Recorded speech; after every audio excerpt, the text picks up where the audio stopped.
going to sort of progress along the lane a little bit now and talk about what essentially and arguably is the sort of basic ingredient of virtually all flies, and that's the hackle. And before we talk about them, we should look at what constitutes a hackle. There's two types, and I'm going to put up two in front of the camera just to sort of show you. This one here is from a male bird. It's called a cock hackle. And this one here is from the hen, the chicken. And they are completely different in the way the fibers are set out. If I just put that to the vise, you can see the hen hackle here. It's very soft, very easily bent, whereas the cock hackle, because it's spikier, is less likely to bend. And when fly tying evolved, the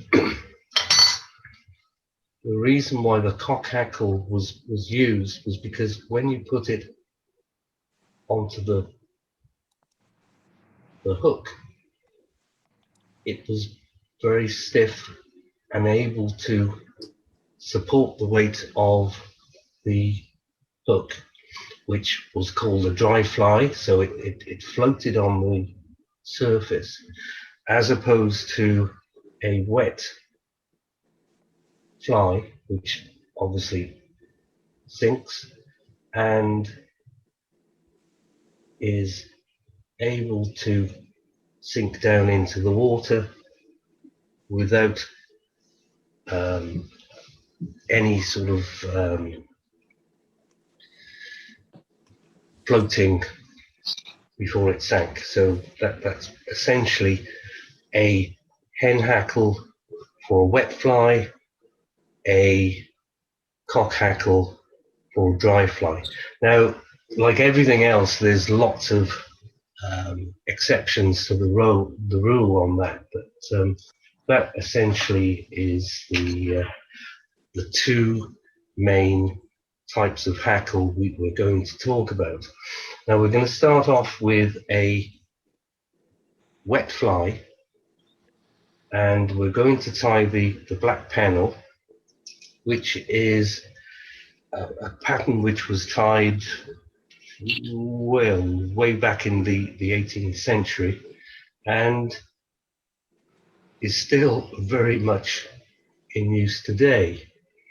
So we're going to use a hen hackle, as it is a wet fly. So I'm going to start off now and start the fly off with some black tying silk. And what we're hoping to do, because we're now really getting to the sort of nitty-gritty of what fly tying is about, I'm trying to introduce several different techniques into each fly.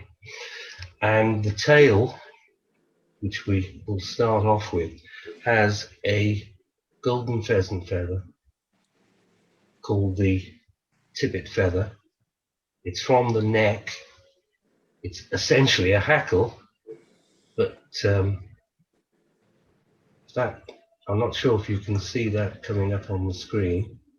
So I'm going to prepare this now, and you'll see that from the base it goes up to a point where the black bars are evident, two black bars.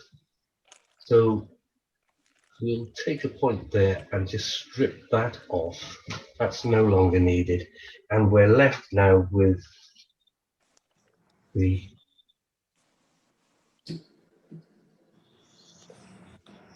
feather, which we are going to tie in as the tail. Now, the easiest way I find is to straighten the feathers out, grip it with the thumb, forefinger, and just take 4 or 5 and pull them off without disturbing the integrity of the feather. What we're looking for is to try and tie this tail with the black dots on the tip in place. Now, a lot of people, myself included, used to tie the tail in just at the base of the black, but I've actually looked at some of my flies and I think there's a little bit over, so I think the modern way now is just to tie it inside of that black second bar and leave that in place, because we're going to tie a floss body. Again, a lot of the modern flies aim for a thin profile, so I think I would at one point tie that with the tying silk rather than the floss, but we're trying to introduce a lot of different techniques now. So I'm putting in a length of floss together with some silver oval. You can use silver wire, it really doesn't matter. But what we'll do is just put that silver wire floss underneath the shank and the floss on top. Just having to change my glasses because I can't see a thing. There we go. And wind the floss and the silver tinsel up the shank. Just straighten that out somewhat. What we're trying to achieve is a flat, even body with the floss.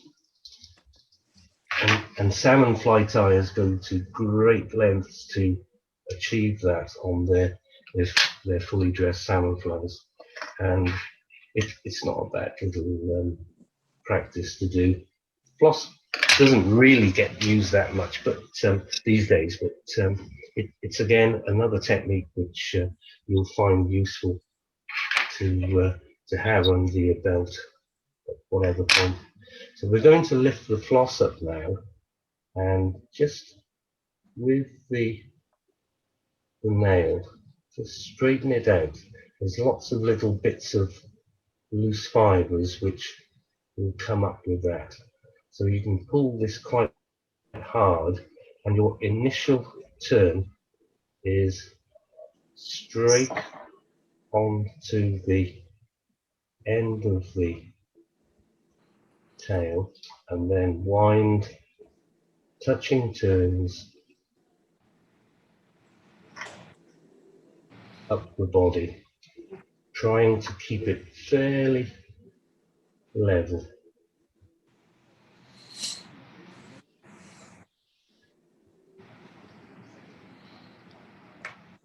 And then at the point we're going to tie it off, lift it up to the top, 2 turns, just hold it in place there, and cut it off. Trying to look if there are any little bits of floss sticking up. I think that's relatively clear. And then we'll just then wind the silver oval in. Well, this is where you can play around actually. It hasn't got to be wide links like that. That's probably too wide. So we'll come back, we'll do maybe 1, 2, 3, 4. My floss has come apart. I'm sorry, that's not a good example. I'm trying to tie over the top of this phone, which doesn't make things that easy, but we'll work on that. You see it's all falling apart there. Let's just tidy it up. Not brilliant, sorry about that. And if we take now a hen hackle,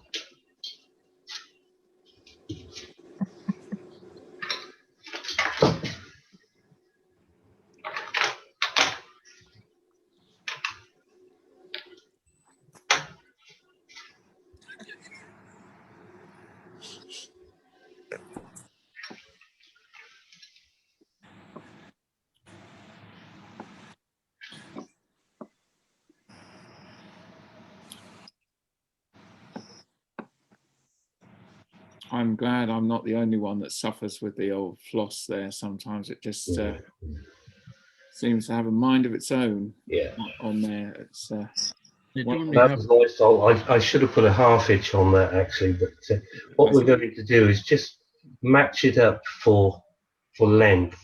So just lift it and put it underneath the hook, and that's about right, I think. I'm just going to take that and tie that in.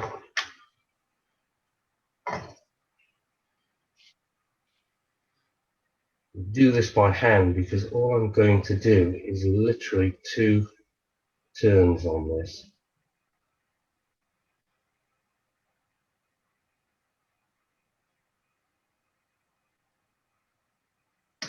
And I tend to lift a few fibres along when I tie it in, and then just pull it up, and then put another tight turn on it, like that, just to hold it.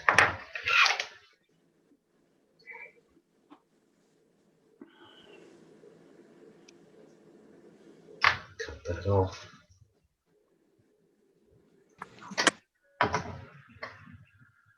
And then we can finish that.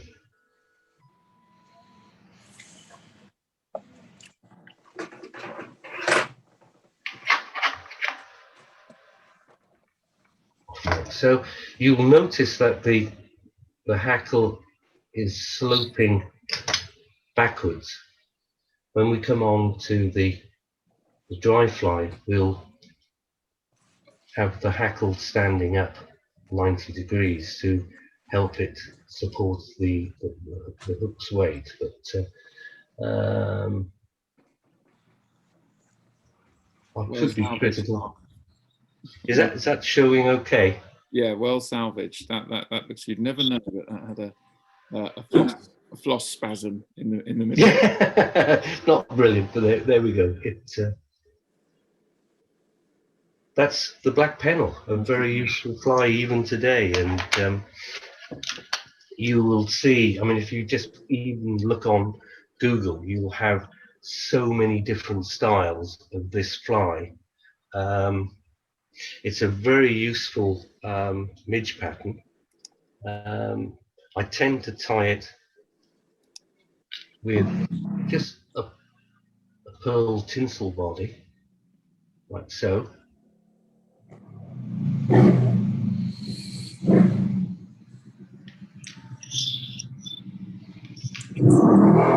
Another pattern I used to tie and send over to a friend of mine in Ireland for the duck fly has this is essentially a blue pennel, so it's tied with blue mylar as a body there.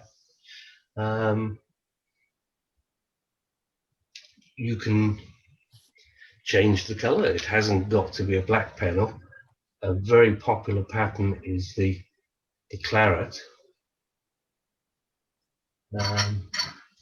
Just change the body, and that's very useful. Tied with seal's fur as a body there, Mark. That's seal's fur, yep.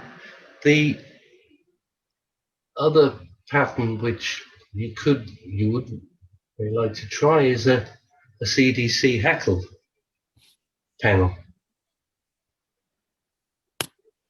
Now, the reason why the Black Pennell is still popular today is because it can lend itself to different fishing situations. You tie a very sparse fly in order for that fly to sink a little bit quicker, uh, hold itself at depth.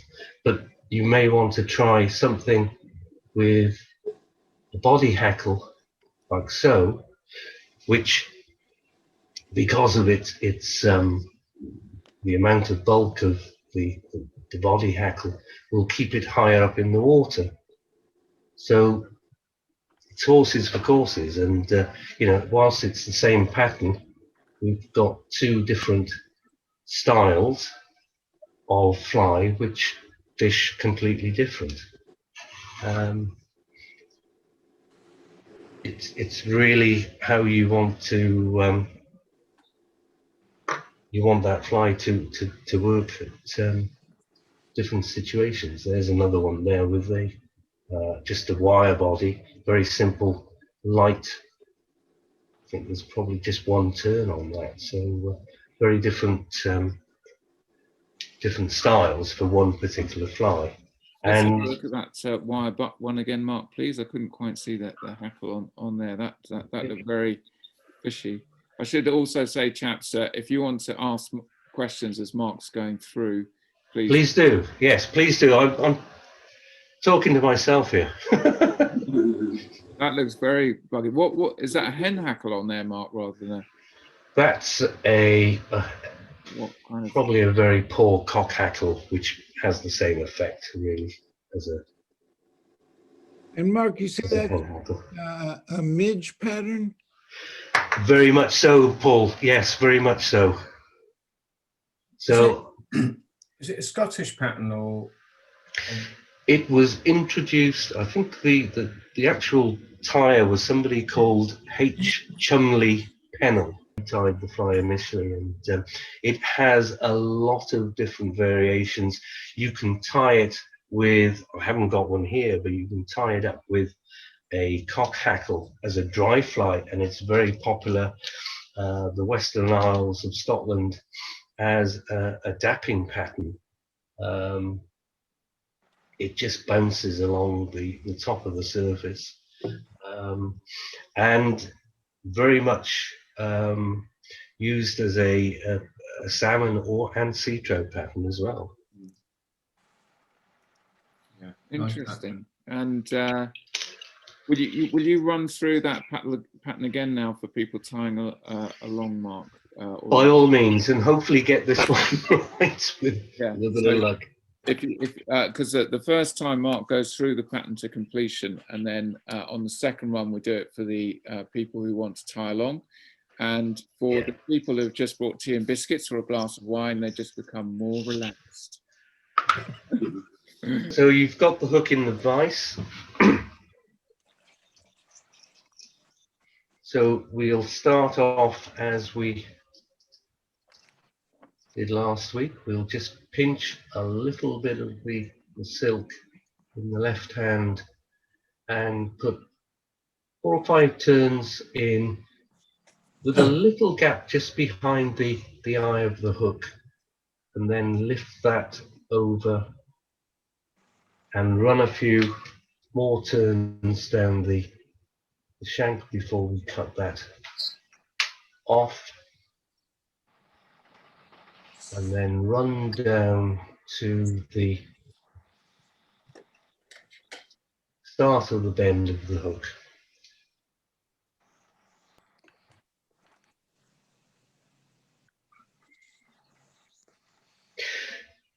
Next thing, we're going to take the golden pheasant tippet feather,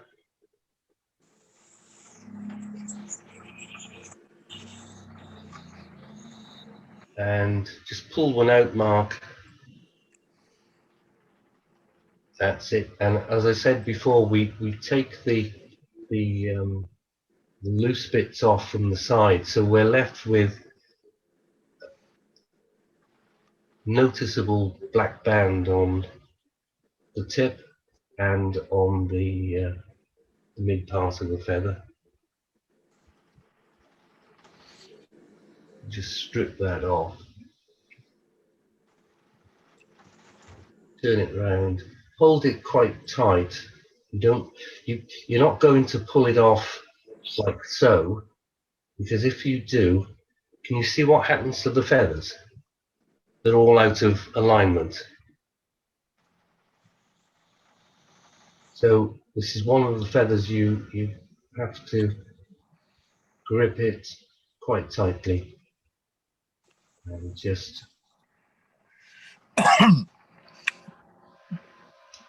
take a few fibers, turn it round, and we're going to tie those in before we get to the back bar.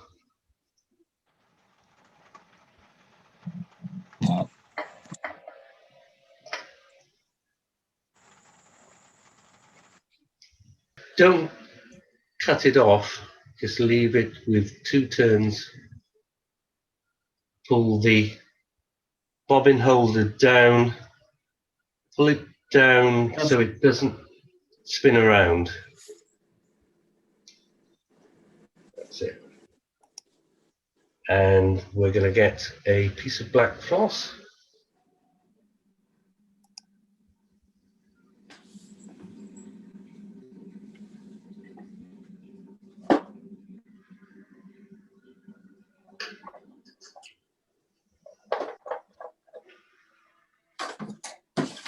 It's a bit of black floss, Mark, the next step if you missed that. Yeah. Yeah. And we'll just place that on top of the hook shank, lie it over the vise, and then silver wire or oval, tie it underneath.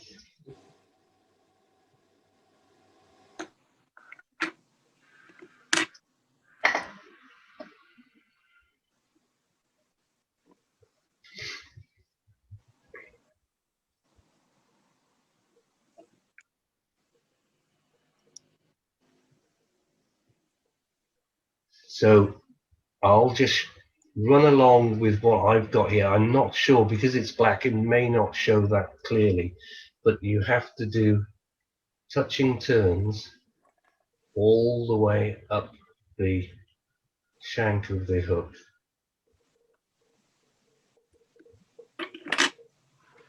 Similar to what I'm doing now, without any bits of the wire or the feather showing, and then just cut them off a little way back from the eye of the hook.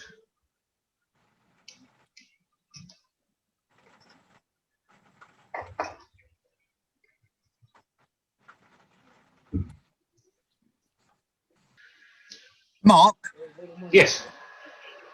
you know when I do mine, I use a few strands of like black pheasant tail fibers. Is that not Absolutely fine? No, absolutely fine. Yes, it hasn't got to be black floss. We only did black floss as part of the original dressing. I mean, what we're concentrating or trying to explain this week is more about the hackle rather than the floss or anything like that. So it's just another. I'm not familiar with that floss. It doesn't tend to get used that much now. I mean, I would be more happier using tying silk and bulking it up. Yeah. To be honest, but pheasant tail, yes, superb material to use. If you're going for a fly, as I say, which is more of a top of the water fly, then seal's fur is ideal. Mm.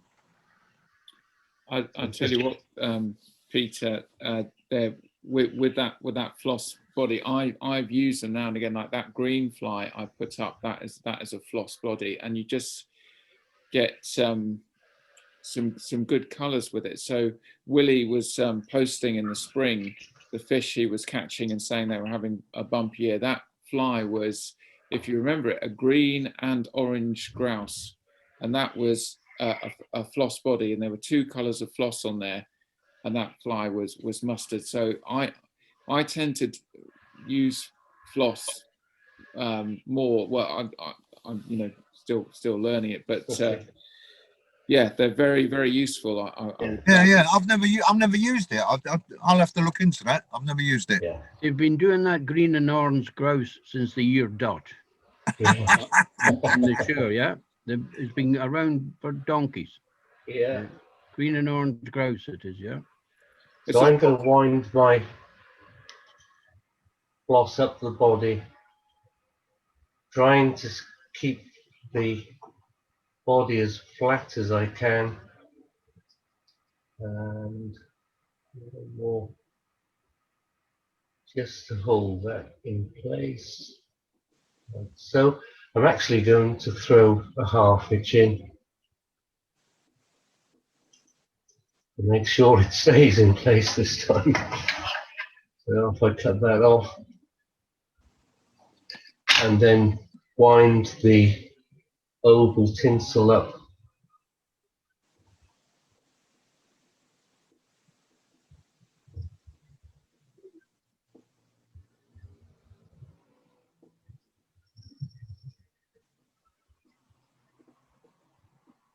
Again, if you can finish off on the top of the hook, it's easier to cut it. It's easier to cut on the top than it is to lift the tying silk and cut underneath. If you can, excuse me, if you can at all times use the top, just makes it a little bit easier. Let's put that back in the vise.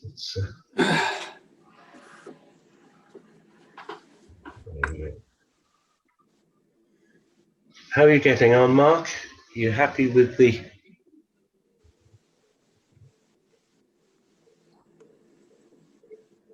Yeah, so far so good. It's bright green, but it's all good. That's fine. It's great. Yeah. So, Mark, you're not increasing the thickness of the thorax as you move towards the head. No, no. Is that characteristic of a midge, or why are you not? Again, it's just the way the pattern is. It's no particular reason why. I can't say I've seen Black Pennells tied with that sort of tapering thorax. Okay. Tradition as much as anything, I suppose. So you've Doesn't got Mark, doesn't the hackle sort of do that? Give it that profile? Sorry, Peter. I didn't... Doesn't the hackle give it that profile though? To a certain extent. There's not many flies which do stipulate a sort isn't of. the hackle with the wings already come out? Yeah. The hackle, the wings have already come out. Yeah. That's a good point. So we've got the hen hackle now ready to tie in. What were you saying about the size of that in relation to the hook? Okay, we'll just put it underneath. The Black Pennell tends to have quite a long hackle, but something which, as long as it's just pointing over the hackle, the hook point, is fine. I mean, some examples you get of the Black Pennell are probably touching twice the gape of the hook. The dapping pattern would certainly be that, but anything which is just covering the hook point is fine. So a hackle that size is okay. Is it meant to represent anything in particular, Mark, or just like a number of things? It's just It can represent in the smaller size a duck fly, a black midge? Most certainly, yes. Duck fly. Yeah. I mean, it's just a really suggestive little pattern, isn't it? Yes. Yeah. You know, I mean, it's a lovely pattern.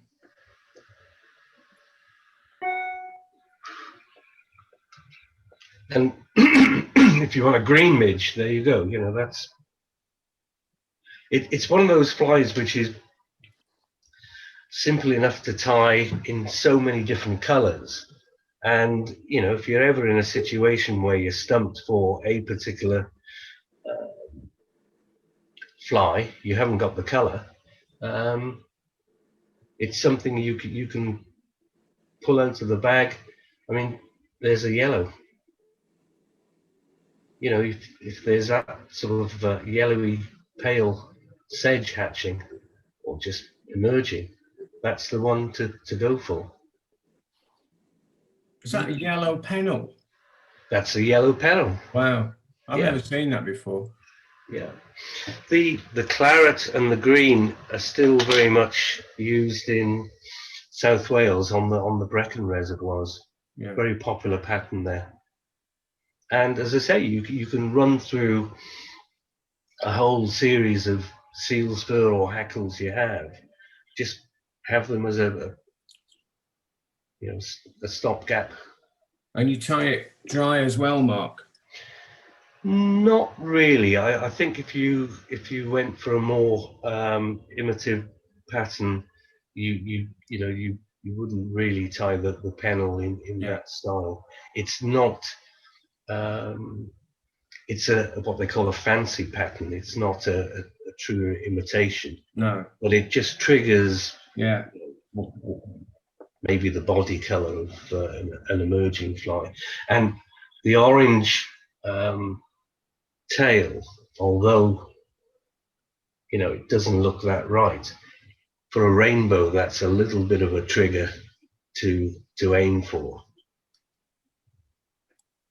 despite it being not actually a true imitation. Yeah. Rainbows will sort of look at that orange and think, I used to pull that golden pheasant tail instead of cutting it. It's a far neater job cutting it, isn't it? Yeah. Sorry, Hugh. I used to pull the strands of golden pheasant instead of cutting them, Yeah. It's far neater job cutting them, isn't it? Yeah. Yeah. So we'll just tie in this hackle, holding it in front. 3-4 turns will hold it in place. And with hen hackles, you're more likely to use your hackle pliers because a cock hackle tends to be a lot longer. You can use your fingers, but the hen hackle being stubbier and a little bit more delicate, in fact, to use, it's probably better to use the hackle pliers. And what we're trying to do is to tie it with the shiny side, the face of the hackle going in front. So we're going to put another turn on that.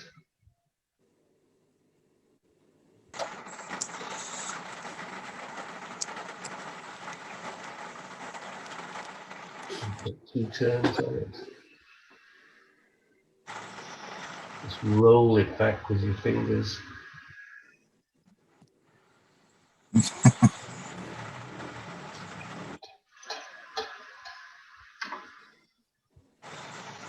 Hold it in place.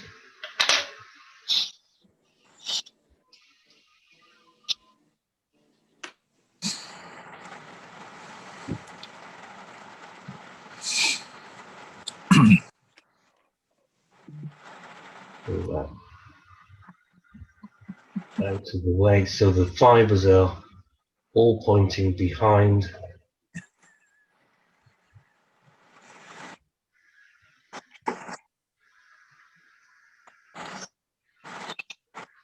That's nice, Mark.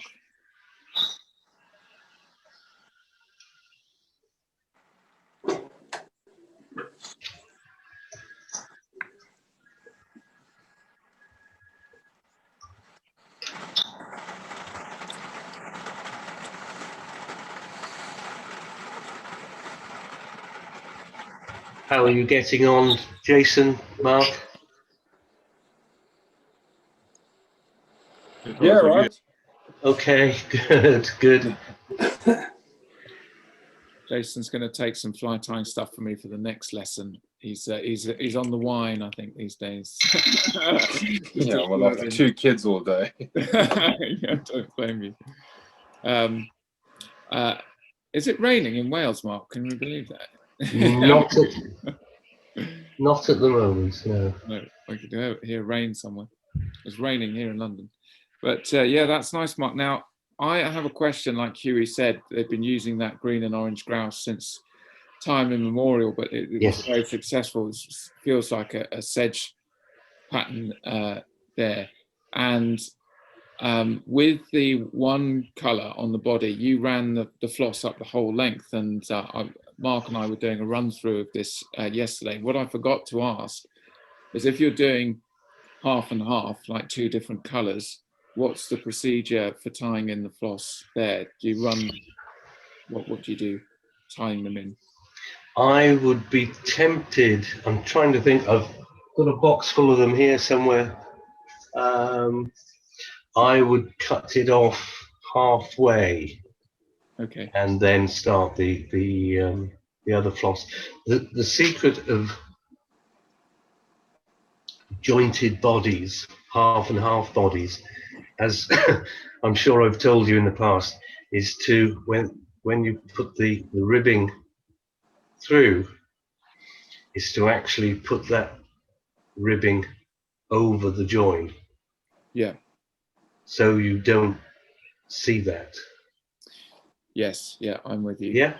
And then so the first half of the body, I would tie the floss on and run the thread over that floss, and then the second half, tie the second half of the floss in, and then run the thread over that half of the floss. That's so right.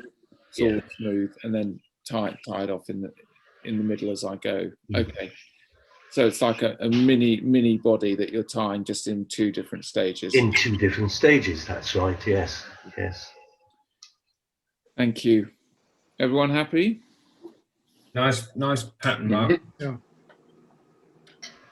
And the Thank you, Kev.